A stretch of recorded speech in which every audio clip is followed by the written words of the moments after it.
Mas pinalakas pa ng Police Regional Office 2 ang kakayahan ng kanilang hanay matapos isagawa ang ceremonial turnover ng mga logistical equipment sa Camp Marcelo at Duro, Tuguegarao City. Pinangunahan nito ni Police Brigadier General Antonio Moralag Jr. bilang bahagi ng patuloy na pagpapahusay sa operational readiness ng kapulisan sa rehiyon. Kabilang sa mga ipinamahaging kagamitan ng isang 4x4 personnel carrier para sa 204th Maneuver Company ng Regional Mobile Force Battalion 2, 20 automated night vision devices at 100 waistcoat vests para sa mobile forces. Nagkaloob din ng ICT equipment ang DIDM para sa e-booking system, kabilang ang mga printer, scanner, SD card, tripod, biometric device at camera. Tinanggap ng mga supply accountable officers mula sa iba't ibang police provincial offices at ng Santiago City Police Office ang mga kagamitan upang matiyak ang wastong pamamahagi at pananagutan sa paggamit ng mga ito.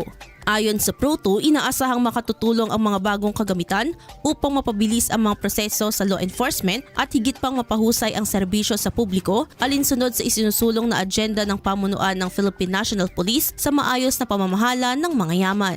Idol, parang bumibilis ba ang pagtanda? Ang dahilan humihina ang cell division na pagpapalit ng bagong cell habang nagkakaedad. Natutuyo ang balat dahil sa paghina ng elasticity.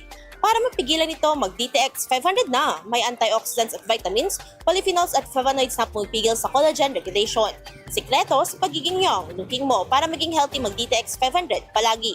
Para sa IFM News, ako si Idol Sena Marie Akdang. Idol! IFM News.